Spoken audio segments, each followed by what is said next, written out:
축복합니다. 우리 하나님 말씀 보겠습니다. 하나님 말씀은 마가복음 10장 46절부터 52절까지 보겠습니다. 마가복음 10장 46절부터 제가 봉독하겠습니다.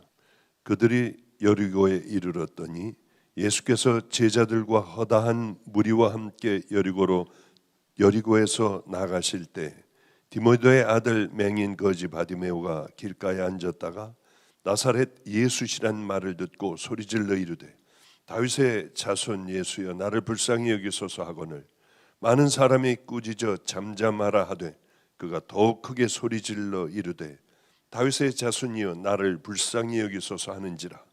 예수께서 머물러 서서 그를 부르라 하시니 그들이 그 맹인을 부르며 이르되 안심하고 일어나라.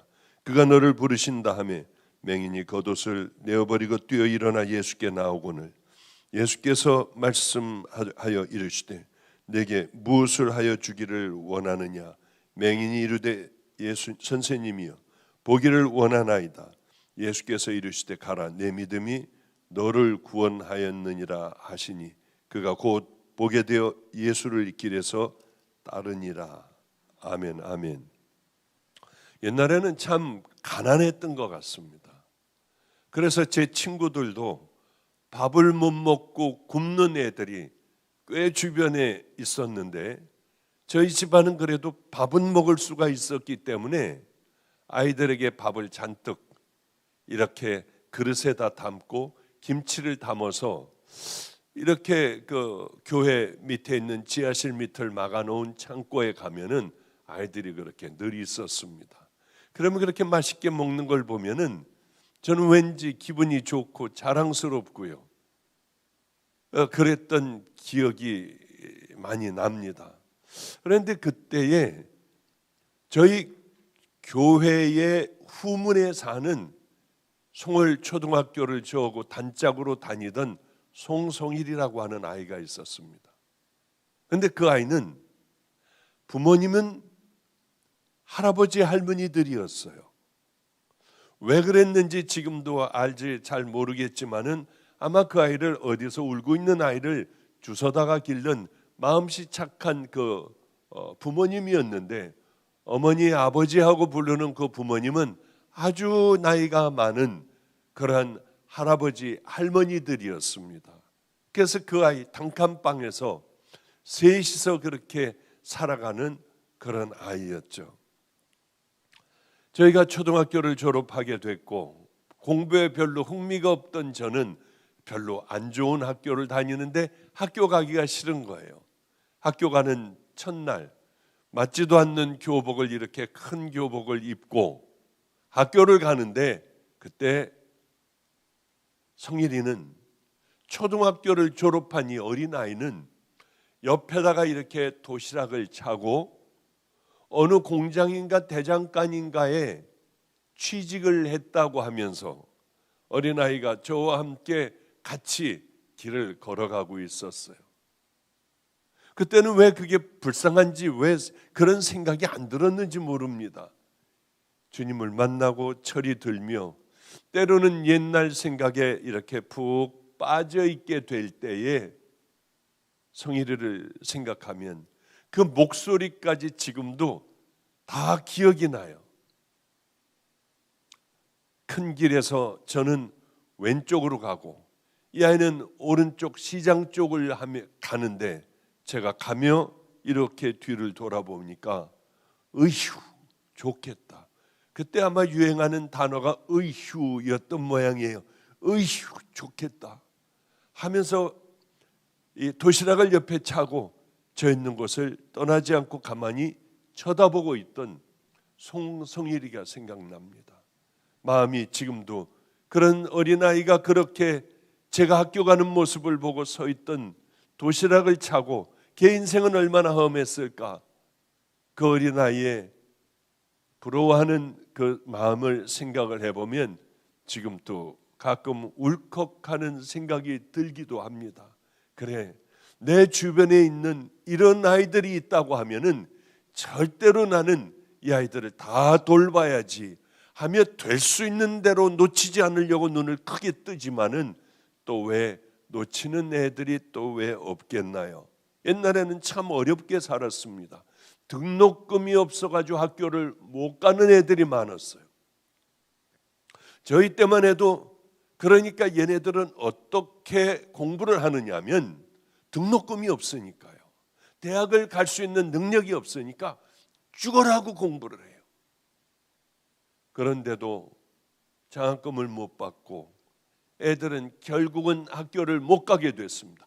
우리나라에서 제일 좋은 대학, 두 번째 좋은 대학, 고시를 패스할 수 있는 그런 대학에 붙었으면서도 애들은 학교를 못 가요.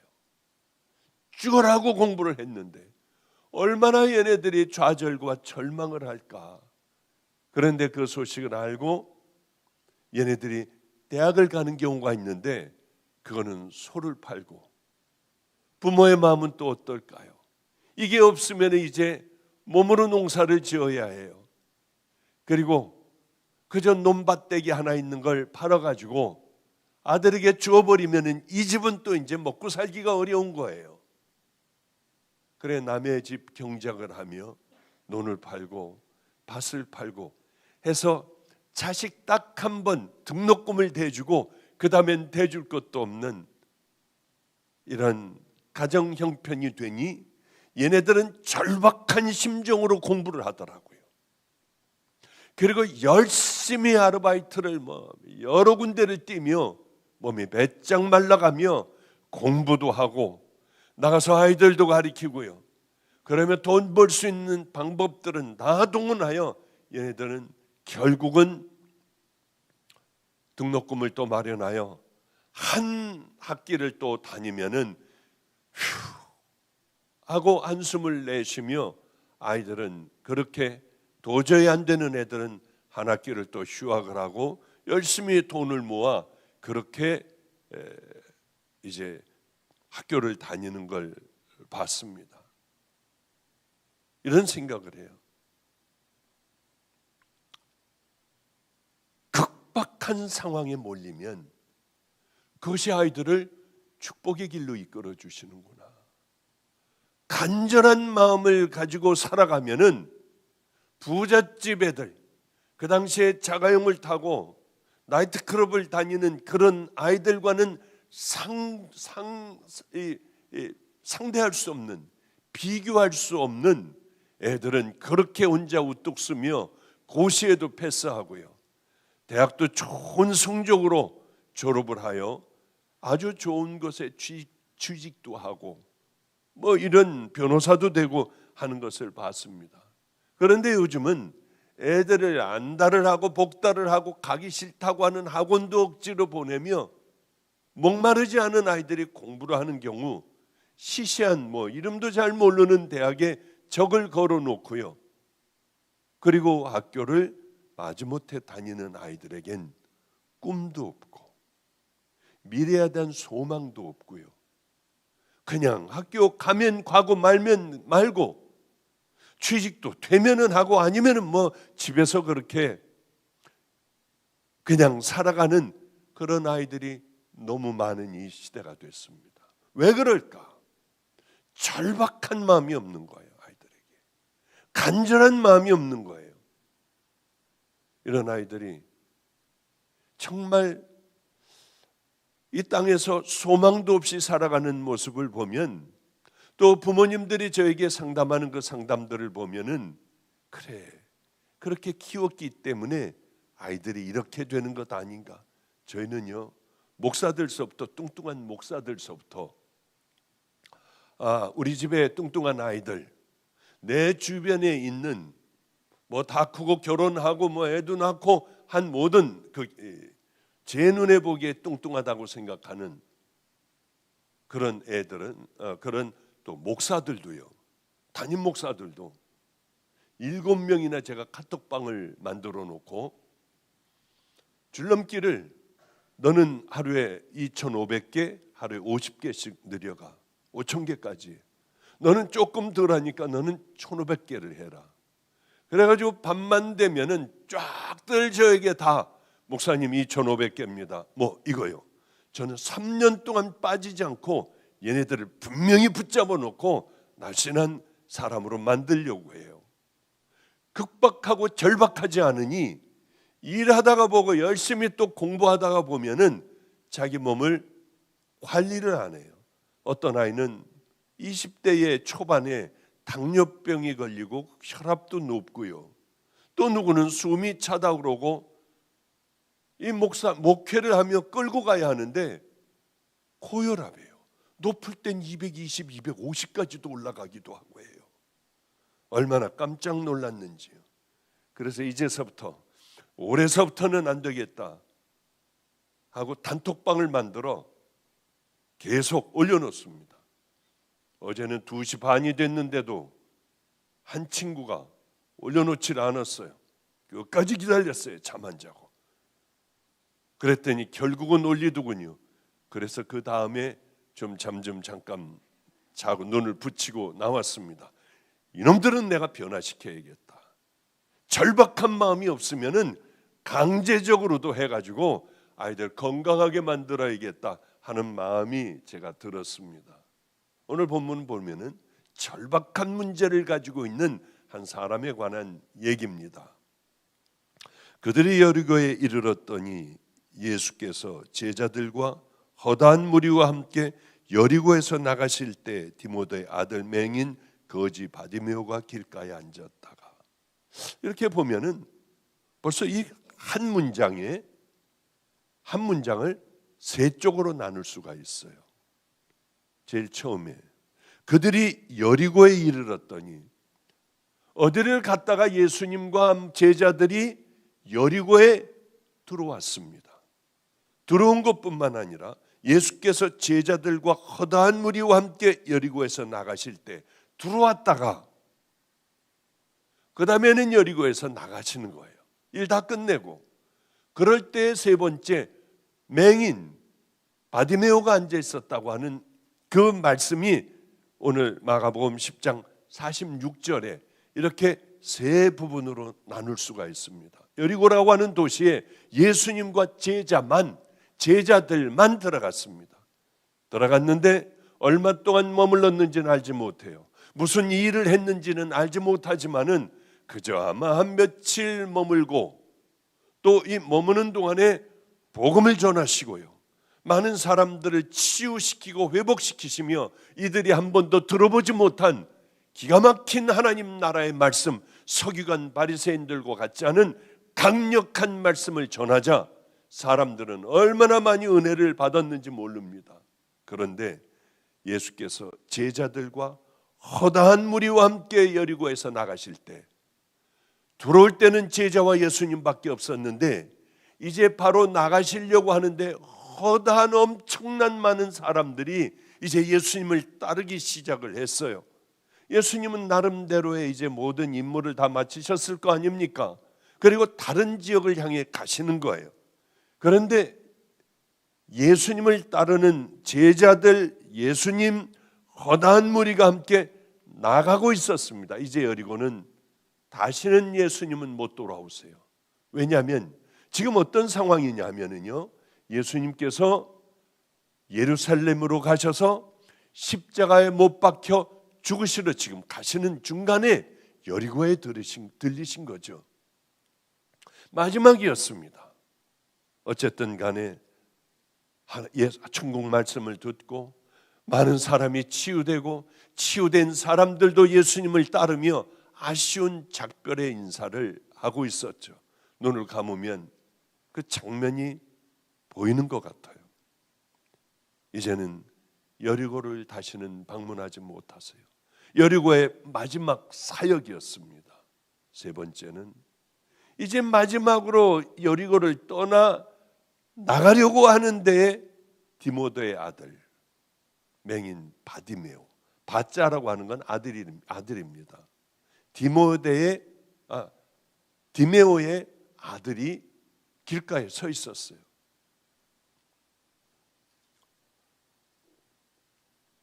그런데 참 안타까운 일이, 여리고에서는 지금 며칠 동안에 복음이 전해지고 수도 없는 많은 환우들이 치유가 되고 회복이 되고요, 중풍병자가 일어나고 장님이 눈을 뜨고 별의별 기적이 다 일어나는 가운데 가장 복음을 듣고 예수님 곁에 있어야 할 바디메오는 그저 오늘은 왜 이렇게 장사가 안 돼? 아니 이 며칠 동안은 어떻게 이렇게 많은 사람들이 하나도 오지를 않지?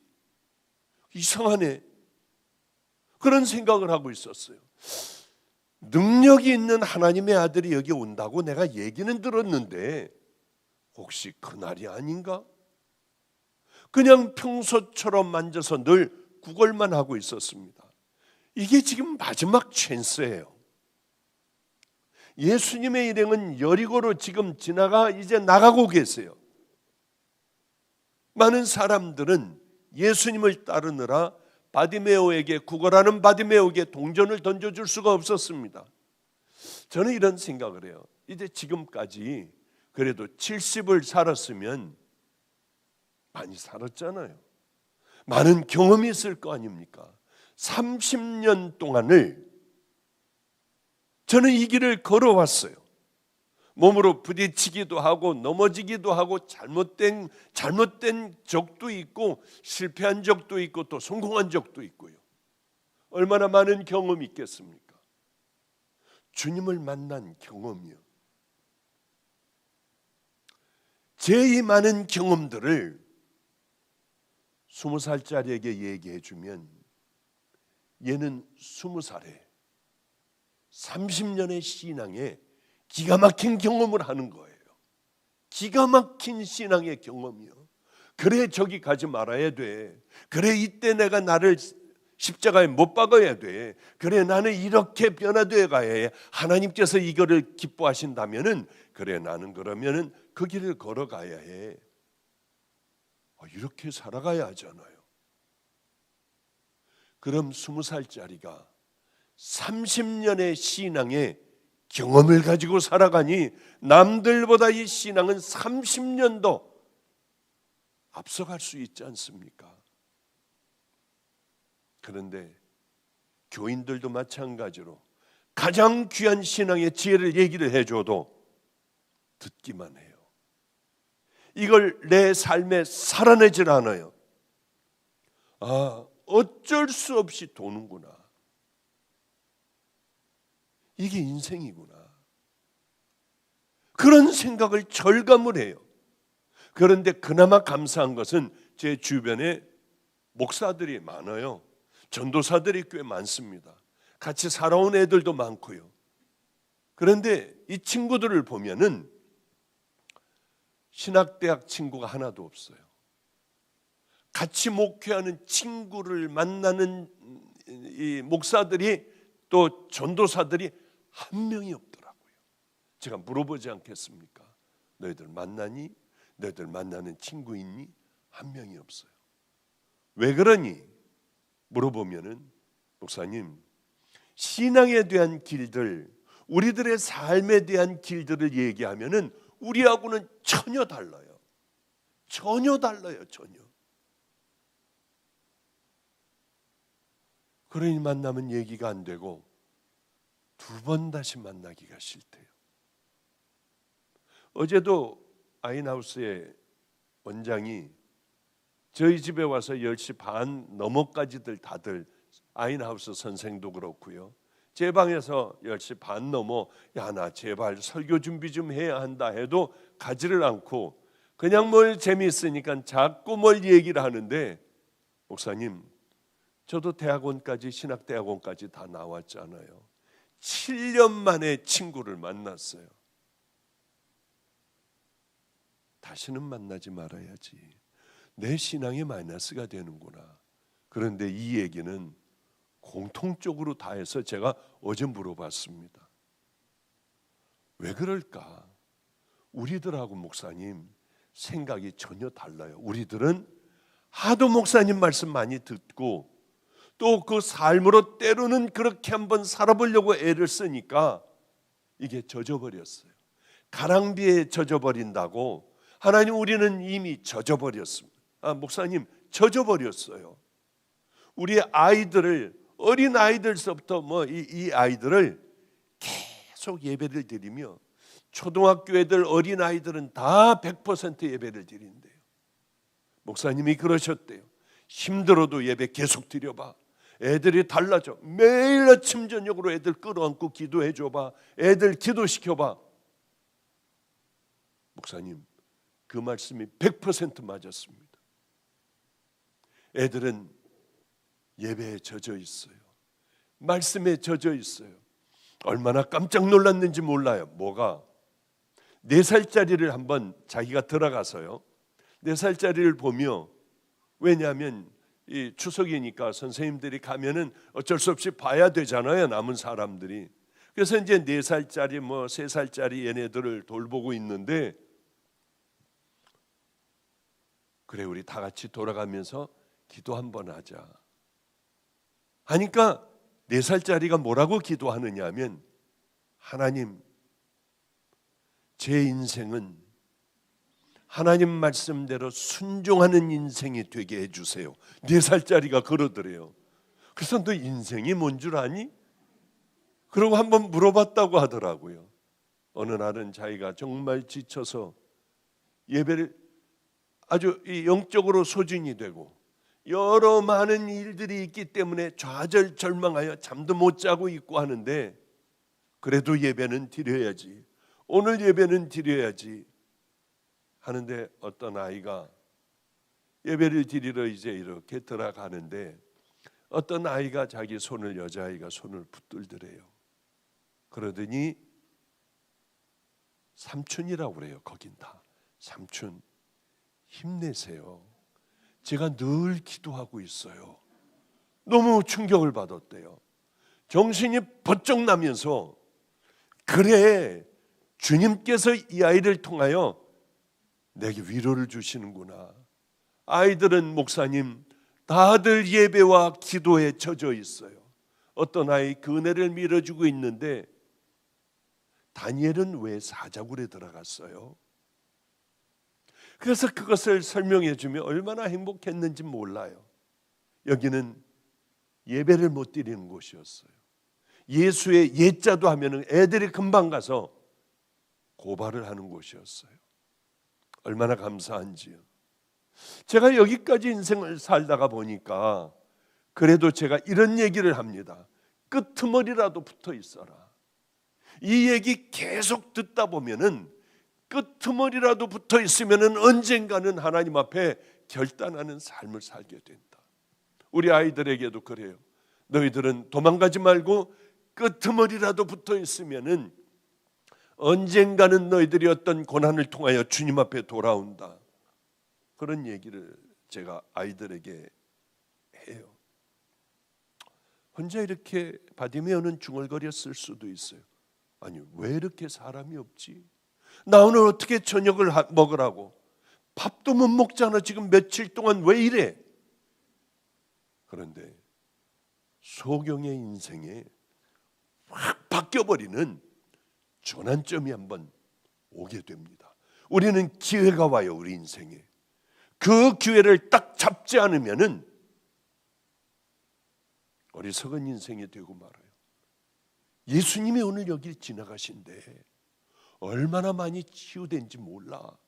오늘 이제 예루살렘으로 가신데 세상에 중풍병자가 났어. 어쩌면 뛰냐고. 그 장님 여자 있지?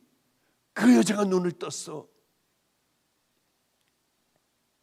저도 집회 갔다가 장님이 눈을 뜨는 걸 보고 태어나면서 귀머거리가 듣는 걸 봤어요. 이런 얘기를 하면 공격을 엄청나게 받고요. 이렇게 해버려요. 그러니까 될 수 있으면 얘기를 제가 잘 안 해요. 그런데 어떻게 합니까? 그런데 저는 그런 거, 저 사람이 어떻게 나? 말도 안 돼. 지금 다른 사람들은 막 회개해서 막 낫고 귀머거리까지는 내가 지금 그거는 내가 인정하지만은 장님이 이렇게 나오는 안 못 보는 저 사람이 어떻게, 색안경을 끼고 나오는 저 사람이 어떻게 나? 이런 마음을 가졌는데 나왔더라고요. 너무 이상해서. 제가 기도를 깊게 했어요. 너 보고 고친 거 아니야. 내 딸이 나를 향하여 애절하고 간절한 마음을 가졌어. 철저하게 눈물로 회개를 했어. 그래서 제가 맞아, 나 같은 건 복은 아니고 하나님께서는 그 자녀의 애타는 마음, 목마른 마음, 간절한 마음, 이걸 보셨구나 하는 생각을 했어요. 나사렛 예수가 지나간다. 딱 잡았습니다. 나사렛 예수라는 말을 듣고요, 그때서부터 악을 쓰기 시작을 해요. 다윗의 자손 예수, 날 불쌍히 여기시고 날 치유하소서. 바디메오가 눈 뜬 거 왜 그랬다고요? 들은 거예요. 예수님 지나가신다는 거죠. 이렇게 듣고도 얼마든지 기적은 일어날 수 있습니다. 우린 수도 없는 하나님의 말씀을 듣고도 어쩌면 까딱하지 않고 이제는 마음에 감동도 없고 그저 앉아있다 돌아가느냐고요. 저는 토요일 날이면 잠을 거의 못 자요. 2시 반에 애들하고 카톡했다고 했지 않습니까? 올려 빨리. 정은택이 왜 아직 안 올렸어? 빨리 올려. 하니까 또 1200개 했습니다 하고 또 나중에 또 올리더라고요. 왜 잠 못 자는 줄 아세요? 이제 부흥 강사만 21년을 했어요. 아니 21년 더 돼요. 그만큼 했으면은 일주일에 17번 설교할 때도 있었어요. 그만큼 했으면은 그저 올라와도 됩니다. 왜 잠 못 자냐면 들어놓 있다가 벌떡 일어나게 돼요. 하나님, 사람들이 거저 듣지 않게 해주세요. 코로나 시대에 이제 사람들은 동영상 예배를 드려요. 신앙 다 떨어져 버리는 이때에 그들 마음에 탁 하고 들어갈 수 있는 하나님 그 말씀을 제발 좀 그 말씀을 주세요. 하다가 보면 누워서 그 기도하다 보면 일어나가지고 또 설교를 보게 돼요. 또 설교를 보게 돼요. 시간이 없어서 말씀 못 드리지만 그리고 잠깐 잤는데 화장실을 가게 됐어요. 몇 번을 깨니까. 그런데 잠이 깊이 잠깐 동안 깊이 푹 들었던 모양이에요. 일어났는데 막 정신이 없더라고. 휘청거리고 화장실 갔다가 나 설교해야 돼. 그러고 앉아가지고 세상에 뭘 끄적거려 놨는데 또 그래서 자고 일어났어요. 근데 설교 준비한 것 같기도 하고 안 한 것 같기도 하고 꿈 같기도 하고 봤더니 세상에 제가 설교를 준비를 해놨더라고요. 그 말씀은 그 잠깐 설교했던 말씀은 지금 하다가 보면은 시간이 지날 것 같아요. 그래서 10시에는 할지 모르겠습니다만은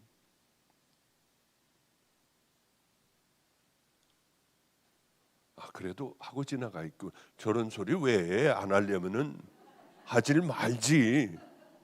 어떤 내용이었냐면 부자 간원이 예수님 앞에 나오잖아요. 영생을 묻잖아요. 너 다 지켰니? 지켰습니다. 그럼 너 가지고 있는 거 팔아서 하나님 앞에 그 가난한 사람들에게 나누고 나 따라오면 너 하늘에 복이 있어. 못 바쳐요. 가난한 사람들에게 나누질 못해요. 그런데 부자가 누구였을까? 그래, 솔로몬 왕은 부자였지. 솔로몬 왕에게 너 재산 팔아서 가난한 사람들에게 나누, 이 말씀 안 하셨어요. 욥은 또 굉장히 부자였지. 욥에게 하나님께서는 너 팔아서 가난한 자들에게 좀 나누라, 이런 말씀을 안 하시는 거예요. 다윗 어떨까? 엄청나게 부자잖아요. 다윗, 너 재산 있는 거 다 팔어 가난한 사람들, 네 백성들을 먹여, 이런 말씀 안 하셨어요. 아브라함 또 부자였잖아요. 아브라함에게 아브라함아, 너 재산을 팔아서 가난한 사람들을 좀 먹여, 이 말씀을 안 하셨어요. 왜? 이들은 얘기하면 하나마나 다윗에게 너 있는 재산 다 팔아 가난한 사람 나누어 다 했을 거야. 아마 안 할 사람 어디 있어요? 아브라함이 못하겠습니다. 고민하며 돌아갔을까요? 그렇지 않아요. 가장 하기 어려운 거, 너 이건 못할 거야. 내가 준 90살에 얻은 아들, 이거 나에게 바쳐라. 번제로. 번제 뭡니까? 배까지 다 갈라요. 내장 다 버려요. 피 제단에다 다 뿌려요. 그리고 태워 하나님 앞에 올려드리는 겁니다. 어떻게 자식을 그럴 수가 있어요? 나귀에다 그 다음날 딱 나무 장작 다 싣고요. 그리고는 아들 데리고 산으로 가잖아요.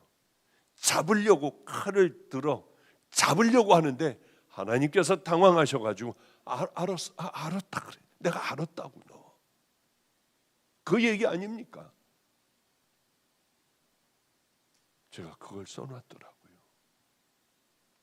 내 마음에는 이 사람들이 어떻게 하면 변화받을까? 그러니까 예전에는 쉽게 올라갔는데 이제는 진짜 힘든 거예요. 피하고 싶고 도망가고 싶고 어떻게 하면 설교를 빠지나. 노로바이러스에 걸려서 이번 주에 죽다 살아났습니다. 그런데 그렇게 힘들면서 이번 주엔 설교 안 해도 되는구나.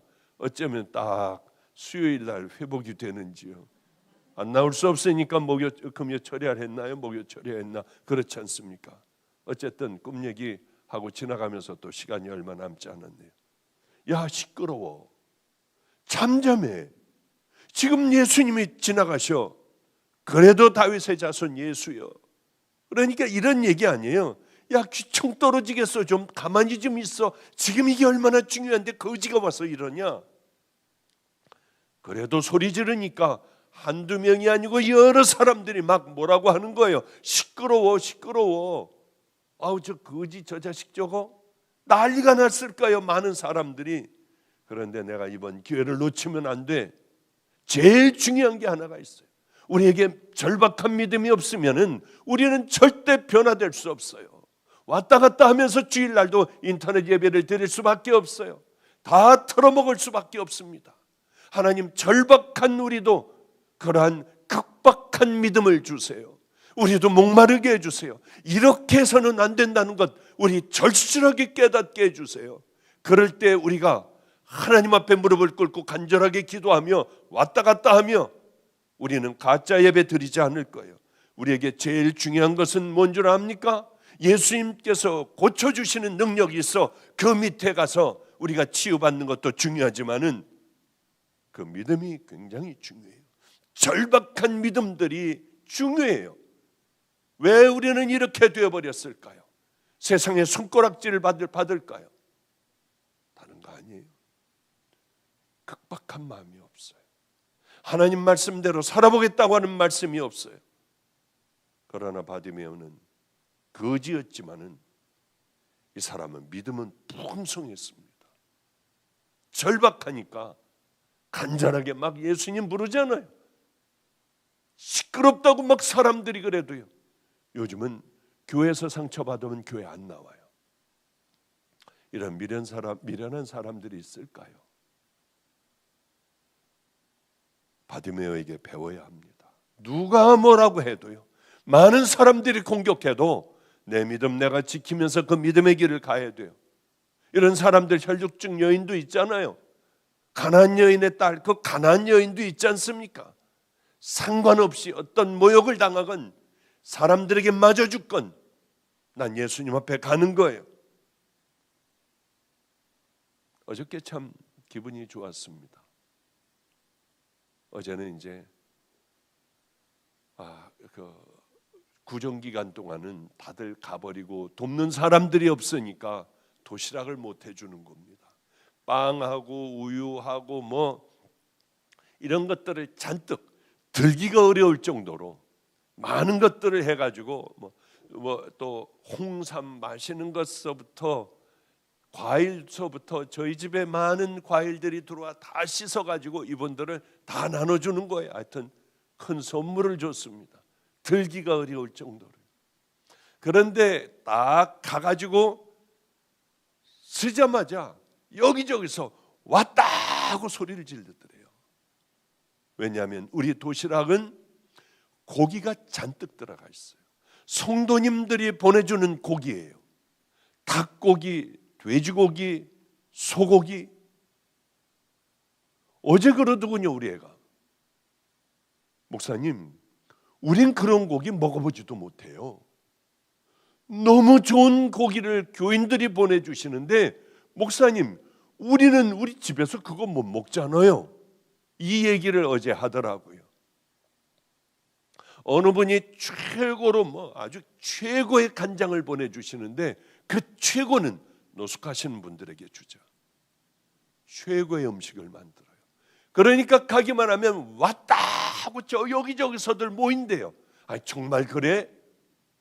목사님, 가면은 소리 지르고 벌써 줄이 저만큼 서 있대요. 대부분 주는 거 보면 국에다가 밥 말아가지고 주면은 저쪽에 꾸부정하게 앉아서 먹는데 우리는 반찬이 5개예요. 고기가 꽉 들어가 있어요. 밥도 잔뜩 줘요. 이게 7, 8천 원짜리요. 그런데 왔다고 소리 지르고 모여드는 그 장면이 바디메오가 다윗의 자손 예수여, 나를 불쌍히 여기소서 하고 다가오는 것 같아요. 우리 끝까지 주자. 여기에 복음을 집어넣어야 한다. 하나하나 열심히 저도 나가서 할 거예요. 붙들고 기도해 주자. 하나하나 붙들고 간절하게 기도해 주자. 잠깐 하나님 지켜주세요. 하나님이 마음에 복음이 들어가게 해주세요. 하나님 죽지 않게 해주세요. 이제는 예수님께서 제자들과 들어오셨지만 나갈 때는 왁자지껄, 어린아이, 어른, 청년, 여자들 할 것 없이 왁자지껄하는 소리에 바디메오의 소리가 들리겠나요?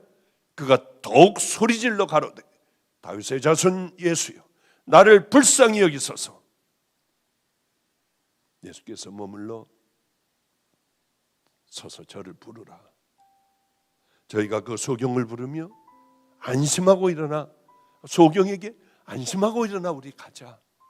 소리 지르던 사람이, 조용해라 하던 사람이 일어나 가자. 너를 부르셔. 이 바디메오의 목마른 믿음이요. 이번 지나가면은 나는 큰일 나. 나는 지금 은혜 안 받으면 난 지옥 갈 것 같아. 난 내 믿음이 확실하지도 않아.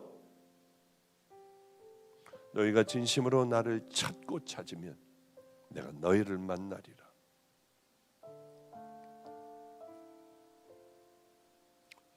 이제 소경이 겉옷을 벗어버리고 예수님을 향해 달려갔어요. 이런 거 다 쓸데없어요. 이제 겉옷은 잘 때는 덮고 자는 옷이에요. 팍 뛰어가는 모습.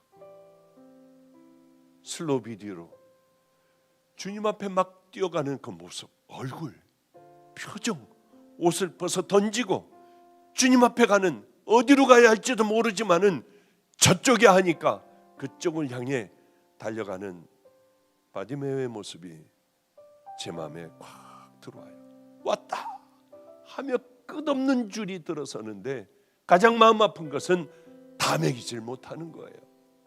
늘 떨어지는 거예요. 많을 땐 500 몇십 개, 600개요. 어마어마한 양이에요. 여러분들이 와서 좀 밥도 퍼주고 주방 가서 일도 좀 해주고 한다고 하면 우린 계속 그렇게 주일도 할 수 있고요. 그 사람들 다 먹일 수 있지 않을까 하는 생각합니다. 뭐 해줄까? 보길 원합니다. 가라. 내 믿음이 너를 구원했다. 저는 어제 너무 행복한 날이었어요. 아이들이 이제 돌아와요. 예전에 20몇 년 전의 아이들이요. 그거 말고 그 깡패였던 강한수는 오전에는 밥을 푸고 주방 가서 일을 하고 도시락 만들고요. 그리고 가서 다 나눠줘요. 그러면 오후 늦은 오후가 돼요. 집에서 좀 쉬다가 밤이 되면은 이 노숙하는 사람들이 잘 편안하게 지내나 가서 다 돌보면서 돌아다닌대요. 그게 이 아이의 매일의 일과가 됐어요. 옛날 같으면 패버리고 침을 뱉고 저런 인생들 나하고 상관없어 하는 아이가 다니며 밤에 추운 사람이 없을까?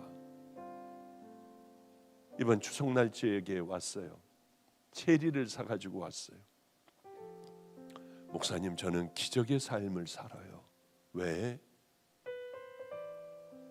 얼마 전에 너무 추운데 늘 사람 하나가 춥게 그렇게 입고 있는 사람이 있었대요. 하나님, 그 유명한 엔페이스 점퍼 하나만 저 사람이 입었으면 좋겠어요 하고 그렇게 하고 교회를 갔는데 교회에 누가 엔페이스 잠바를 갖다 놨더래요. 추운 사람 주라고. 그걸 가지고 얼른 뛰어나가 추워 떠는 그분에게 입혀줬는데, 목사님, 그런 기적만이 아니라 여러 기적이 일어나요. 그런데 어제 밤에 이 아이하고 같이 다니며 열심히 도시락을 나눠주고 그런 분이 제게 카톡을 보냈어요. 이거 읽어주고 읽어드리고 그리고 예배를 마치겠습니다. 목사님, 지금 소식을 들었는데 또 한 명의 쪽방에 사시는 노숙자분이 좀 전에 소천하셨다고 들었습니다. 어제 설 명절 점심 강한수 형제와 함께 그 어르신을 찾아뵙고 전과 떡과 빵을 드리고 명절 잘 보내시라고 함께 기도를 해드렸는데 그게 마지막일 줄 몰랐어요. 어제 어르신의 손을 붙잡고 기도하는데 저도 모르게 주님, 영혼의 때에 이 영혼이 악한 자에 붙들려 가지 않고 주님 품에 꼭 안겨 구원의 문 들어갈 수 있도록 은총을 내려주세요. 이게 다 성도들이에요. 이런 기도가 저도 모르게 제 입에서 나와서 많이 놀랐어요. 오늘 저녁에도 어르신이 계속 생각나서 쪽방 주인분한테 전화를 드려 어르신 상황을 여쭤보니 좀 전에 소천하셨다고 하세요. 강한수 형제님께서 하나님으로부터 받은 50만 원 돈으로 어제 설 명절에 사드린 전과 떡이 이 어르신의 마지막 일용할 양식이 되었어요. 그리고 목사님께서 보내주신 구제 헌금으로 사드린 이불과 전기 난로는 이 추운 겨울 어르신의 따뜻한 선물이 되었어요. 매일매일 마가의 다락방에서 만들어 드리는 도시락은 어르신에게 마음껏 먹을 수 있는 주님의 아름다운 선물이 되었지요. 어제 기도할 때 어르신의 파르르 떨리는 입술 사이로 간신히 나오는 아멘 아멘이라는 소리, 지금도 저희 귓가에 메아리처럼 울려 퍼져요. 이 카톡을 받고 얼마나 감사했는지요. 울컥울컥 했는지요. 우리 한수가 하나님의 사람이 되었구나. 누가 돈을 준 모양이 아니면 우리 조금 월급을 좀 주거든요. 살 수 있으라고요. 그것으로 아마 할아버지 노인들 또 그 외에 저녁에 다른 맛있는 걸 사드렸는지요. 저는 사람들이 목사님 이거 쓰세요 하는 거를 모아서 그런 분, 그 열심히 일하는 분들에게 나눠드려요. 제일 귀한 곳에 쓰라고요. 그 할아버지도 따뜻한 겨울을 보내고 마가의 다락방에 도시락을 먹고 주님 앞에 갔겠구나. 사람들이 거듭나고 변해가는 것이 저에게는 이렇게 행복할 수가 없어요. 여러분 심으세요. 힘들어도 심으면 20여 년 지난 후에 이렇게 많은 것을 거두듯이 또 절박하고 간절한 마음으로 여러분의 구원을 길을 걸어가시고 이루어 가시기를 주님 이름으로 축복합니다. 기도하겠습니다. 하나님 아버지요, 어리석은 우리들의 삶들에 눈을 뜨게 해주시옵소서.